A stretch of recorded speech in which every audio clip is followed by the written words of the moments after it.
that point about what the guy said in the helicopter, big bad dude, and everybody heard it, and everybody knows it, and everybody knows what you're saying, that's really what was said. Yeah. Right? That's what was said. That was the intent behind that. So, but rather than getting defensive about it, we need to open up and dive into that and really look at where is that coming from, yeah. right? Because that's the work that needs to happen too. Is that I think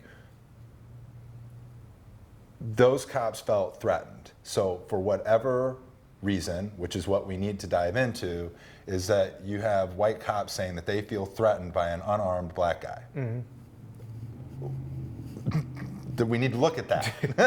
I think we need to look at that, and we need to talk about that, and we need to get down to the root of all of this stuff, so that it's not just left at surface level, because it's people. Anger comes from fear, and that fear is obviously that threatened feeling that they have. And where is that coming from then? Why is it that they feel threatened, and then are able to act on that fear, which then becomes anger, which then results in someone's life being taken. But it's also, people don't fear what you understand. Yeah. Right? So it's just there's an absolute disconnect. And I think another thing that I've seen on social media a lot is a lot of my white friends talking to a lot of other white friends about what they think is going on. And it's like, no, like, why don't you guys quit that conversation, find some black friends, ask some questions and listen to understand, rather than just giving your opinion. Yeah. And that's where the disconnect is, because if you talk to somebody who supports Black Lives Matter, or who identifies with that movement, and you say, okay, how do you feel about police? I guarantee you there will be, I'm sure there are a couple, but vast majority is not going to say, all cops are bad, all cops need to be killed, or anything like that. They would never go that far. But then listen to what their sentiment is for why they feel Black Lives Matter. Because, like I said, that's where the disconnect is. You're not going to find somebody who says Black Lives Matter that doesn't feel like, this white person doesn't deserve to live too. No, they just want to be included in that all lives matter. So, but then a lot of people who scream all lives matter don't listen at all to the Black Lives Matter, to the words that they're saying, or their piece as well. So that's where the disconnect is. It's a lot of talking on this end and not listening, and then a lot of talking and not being heard on the other end. So, it's just a huge disconnect. But we start to break the walls down by having conversations just like this. Really, that's where it's at. And I wish that's what, and we started this off by saying about the yoga community. I wish the yoga community, as peaceful as you are, would have this conversation, because, there's peace in your mind, but there's not peace around you. Yeah, I think that's a great point. A lot of what's happened in the mainstream yoga world is we've gotten to this point where your yoga practice is, there's no judgments, and I can just go about kind of just, that it's almost kind of like where they're talking about the false patriotism being, veiled racism. It's like this idea of being present and being conscious is like airy-fairy, just kind of waltzing my way through life, and I'm just not judging anything, so I'm not impacting anybody else. Not taking responsibility, really, right? Like, things can just be, oh, it's okay, everything's good because I'm in my yoga bliss, And I find that offensive, because I think that your yoga practice is about ultimate responsibility. Mm-hmm. It's about discernment and about doing that work so that I can see, this is good for me, this is not good for me, or this is right and this is wrong. It's just, this is justice, this is injustice. And that's what my yoga practice gives me, not the ability to tune out the rest of the world, but to really tune into it and to connect with it. Yeah. I think there's been an opportunity to learn a lot about history, and learn a lot about what we were taught in school growing up and what actual, American history, is. So I think that opportunity is definitely there too, as we have more conversations. And I spoke to someone this morning actually about that, talking about the motives behind the taking the knee, and I said I find it actually highly patriotic that someone would sense that we're not living up to the ideals that we are promoting and take a stance against that, of saying that we can be better. And I think that's what he's saying, what they're saying, what the movement is saying is that we can be better. This isn't about anyone being anti-American, except being highly patriotic about being community.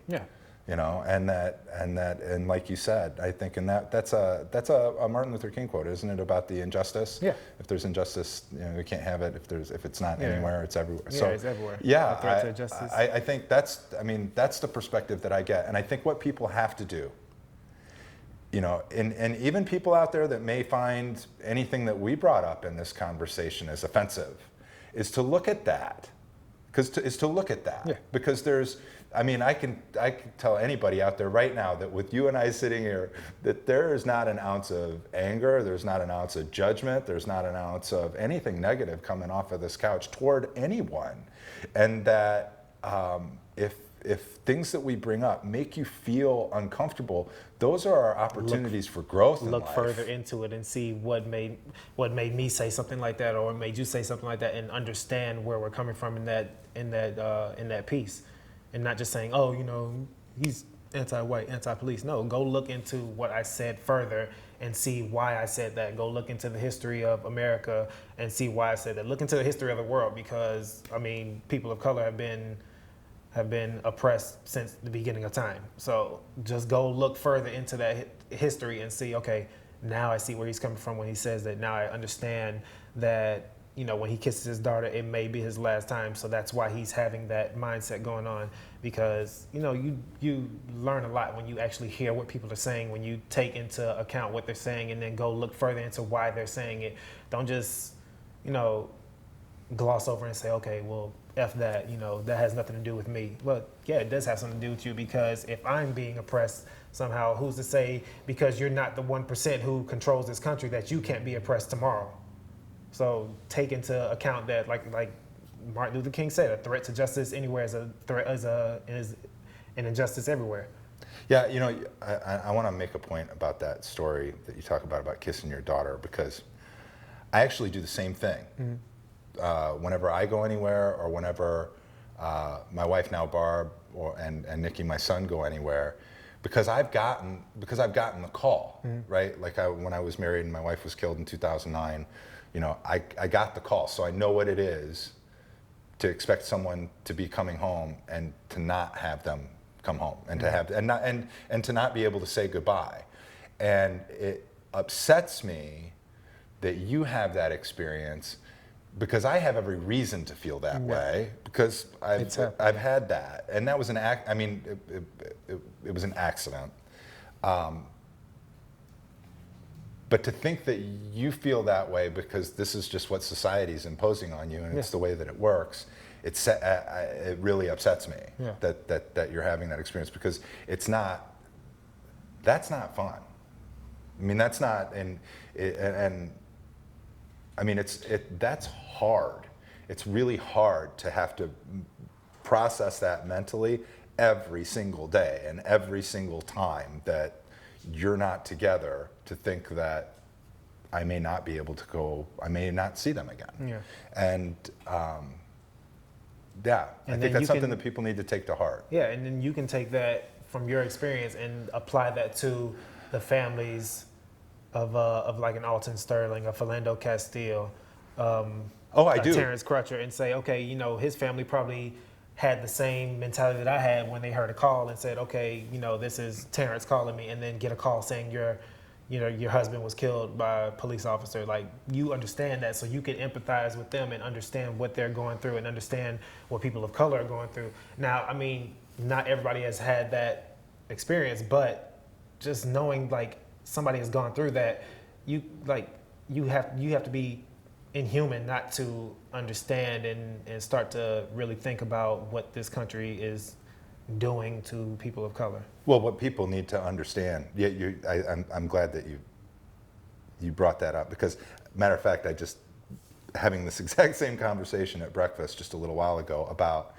that every time something like this happens, my thoughts immediately go to the family, and understanding that for every person that we lose, there's another handful of people that are lost. Yeah. Like it's and it's inevitable. It's for every person that is shot and killed, there's a brother that's not going to be able to get through their grief and will commit suicide. There's a cousin who will drink themselves to death. There's children involved that are going to grow up without a parent. Exactly. And then there's somebody who will take their anger out on their spouse, and it just becomes. But for whatever, it all manifests and comes out one way or the other. And in my experience, I was so lucky that I had a yoga practice, I had a meditation practice, I was in a good place mentally and emotionally, so that when that happened, I knew what I needed to do. And I look at all of these people and I go, I had to do all that work to not kill myself. Yeah. So I look at that and I go, we're gonna lose people. And I'll tell you what, Derrick, those are the moments when it's like, as soon as that happens and I start to go down that path, and I can't carry the weight, because I just feel, I know that, like I know how that's gonna end. I know what it takes to try to recover from something like that. And there's so many layers, right? It's like, how many times I didn't have to watch it happen, but I can go online and I can see the crime scene and I can see all the after effects, and I can put the pieces together. But to have to watch your loved one get killed, and then to have everybody on the planet decide that their opinion matters, and I should comment on this, and I should, and then take it. And before that even happens, or after that happens, the people who are responsible for it are back at work in 30 days with a promotion or another, clip full of bullets for the next. So I mean, that's the biggest thing. And then what you said, as far as what you went through, is I'm pretty sure with that yoga practice, you had a yoga instructor or a guru that can help you out and get you back to where you need to be mentally. And that just takes it back to what this whole conversation is about, is that we're not saying as yoga instructors or as apparel companies or as supplement companies to go make your Instagram or your website a revolutionary one where it's just like, Black Power all day, but say something like that can help an audience out. Say something that can help your following out. Not say, like, you don't have to particularly take yes you do, take a stance to what's right, but you don't have to outright say, like, this is wrong, but try to send some kind of helping words, vibes, whatever you want to call it. Just awareness that there's some stuff going on, and we need to help some folks. And have the conversation, because when the conversation's not had, then the problem just gets worse. Right. And as we've seen, when I was growing up, I mean, I'm sure there was police brutality, but I mean, with social media, I didn't know about it, all the time. But now it's just like, it seems like it's happening every week, now 2 a week, now 3 a week. And it's getting out of hand. And as an athlete, I know how hard it is to be that one, and especially me. I wasn't a first round draft pick, so with some of these guys, they are in a position where if I take a knee, that could be the end of my career. So I mean, I take my hat off to these athletes who do take a knee and put their career on the line. So now the company, like these yoga companies and stuff, you don't have a career that you're putting on the line. You may have some customers that you might piss off, but I mean, just don't you feel better standing up against something that's wrong rather than, just acting like it doesn't happen just so you can sell an extra pair of tights? Right. So that's the biggest thing with as far as the yoga community is, because I've found myself like distancing myself away from certain companies and individuals who just feel like, I don't have to say anything. Everybody knows what's going on. Yeah, but some people may look to you as, okay, this is somebody that I follow and I listen to religiously. So, I mean, we are healers. I mean, and I don't like throwing out the word, so often, but gurus in some people's eyes. So saying something may trigger a conversation where, okay, they didn't know you had that kind of, mindset or outlook towards the situation. Now they can look in and see, okay, what can I do to help out? Because this person that I look up to or that I follow so strongly is hurting right now. So I've seen people on my Instagram who say, this is very wrong. I understand. I'm so sorry that you have to feel this way. So, I mean, it's just, like I said, it's not everybody, because I've seen very vocal yoga instructors, yoga practitioners, and it's just the mainstream is just not doing its part. They're just worried about, selling another ticket to this festival or selling another pair of tights or, selling whatever. So I just want to see people actually say something, because I've seen so many. I mean, I'm not picking which problem is more powerful, but I've seen so many France flags and stuff like that when something happens there. But then when another black man is killed, it's like, it doesn't matter. It's going to happen again. Well, yeah, we want to stop that from happening again. Just like we want to stop things in Paris from happening. Like we want to stop, suicide bombings in the Middle East and stop everything that's going on in Africa, Kenya, and all these countries that are going through so much with their government turning against them. Or, militia groups that are taking out entire villages and stuff like that. We want to stop all of that. But if you just pick and choose, I've been to Paris, so I can identify with that one. Well, you've met a black person before, I'm sure, so you can identify with them as well. Yeah, I think, as you were talking, and we were talking about the yoga world and all that, I think it all comes back full circle to why we do what we're doing, and that is, I think we connect with the other guys from Yoga for Men in that this practice is one about consciousness. This practice is one about awareness. This practice is, it's our compass for making our way through the day and how we interact with the world around us. That's what our practice is to us. It's not about getting my ankle behind my head or knocking out this really cool handstand, or not that those don't become parts of it as you continue to do your work in your practice. That's what becomes, that's part of your work. But it's about the deepest benefits of this practice. Yeah. And if you're not willing to go there, then when stuff comes up, you're certainly not going to be willing to look at it. So take that ankle behind the head example. That's called perseverance. So now your perseverance should shift into a different realm of, okay, how can I persevere and get my message out to these people that something is wrong in this country? Or, or just like even in meditating, I'm trying to calm my mind. Now, how can I calm myself so that when I portray a message to somebody, like we're having this conversation, that it doesn't come off as I'm angry at you or something like that, because then I don't hear what you're saying and vice versa. So all of that stuff, the physical practice of yoga should start to turn into the mental, which starts to turn into the spiritual, which then is a way that you can portray that out to humanity and try to get some kind of change going on. But you got to do the work. You got to do your own work first. Exactly. And if the practice is never about that, then you're never going to get there. Yeah. And we're going to end up with a whole bunch of people that think yoga is all about showing up and having a beer after class instead of about finding some clarity and actually making your way through your life with a little less anxiety, stress, and more focus. Exactly. So when people sit down and are kneeling at a national anthem, it's not because they're saying, we hate the military and we're disrespecting the people who fought for this country. Because, like I said, my grandfather fought in this country. And like I said earlier as well, he was also killed in a car accident with a cop and was planted with alcohol so that it looked like he was a drunk driver. He was also a veteran. So on one hand, yes, that flag is what he fought under, but he was also killed by a police officer. So there's two sides right there. So I very much respect my veteran grandfather and everybody who's fought under this country, but also he was killed by a cop who has that same flag on their car, who also tried to make it look like it was his fault. So that's a black veteran who was disrespected in this country.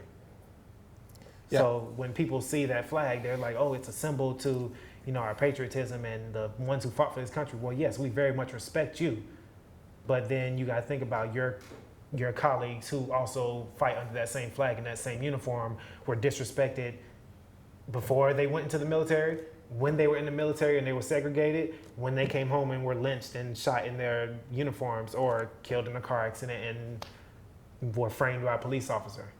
So you have to look at it from all angles. We're not disrespecting military. We're saying that there's something wrong with this nation, that people of color are not even just people of color, people of a lower who's below the poverty level, or who isn't the 1% that's controlling this country or the world, is being disrespected and oppressed. So they have to, like we said earlier, they have to see it from both sides. Don't take the kneeling at the flag and all of a sudden have a knee-jerk reaction that we're disrespecting the flag or disrespecting the military. No, we're also saying that there's other things in this country that we wouldn't stand up for. Yeah, I think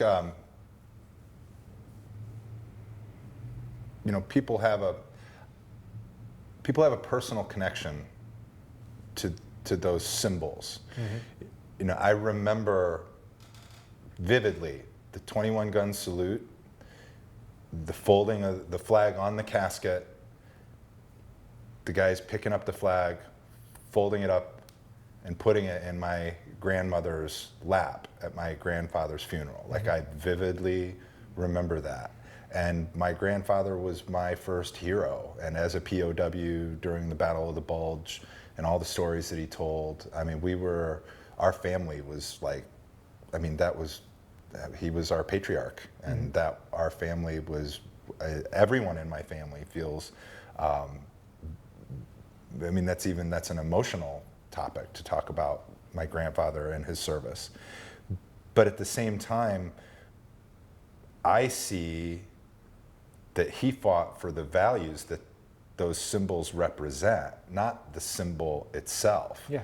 That I don't think that he would be, if he were still here, that he would think that he spent 8 months, 7 months in a POW camp to create a home where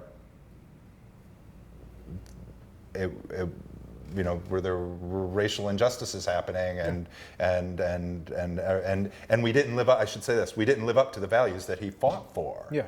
I think that's the point that people need to understand, is that there are a whole lot of people that feel putting my heart over my hand and saying, "and liberty and justice for all."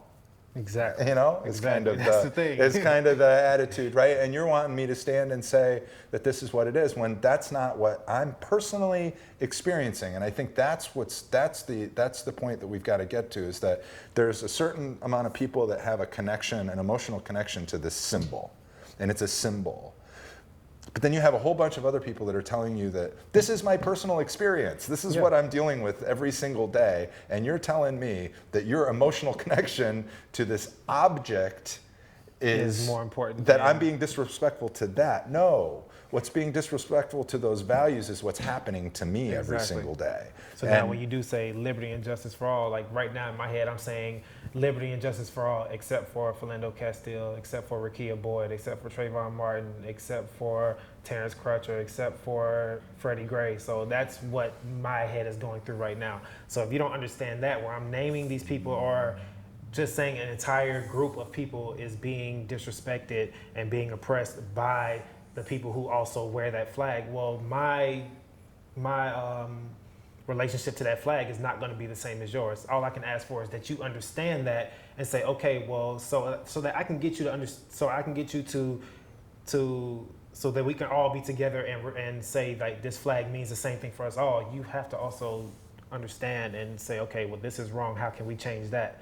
Because I'm not going to say that, your grandfather fought with that flag on. I'm not saying that he was the one oppressing me. I understand your side. And then the fact that you also understand my side of it, that's where the change starts to come. So as long as there is a disconnect where people aren't understanding why I'm not standing up for the flag, then it's just going to continue. Yeah, I think the question that we need to ask is, what do we got to do to make everybody want to stand proudly and sing and recite, and to feel that we're representing those values that so many people have fought and died for. Yeah.